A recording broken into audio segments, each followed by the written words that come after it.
If your fish appears larger than usual, it could be due to overfeeding, an illness, or the fact that it is carrying eggs. To address this issue, the first step is to adjust its feeding habits.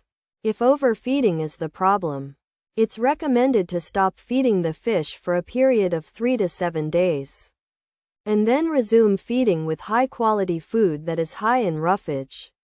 In cases where the fish is ill, medical intervention may be necessary.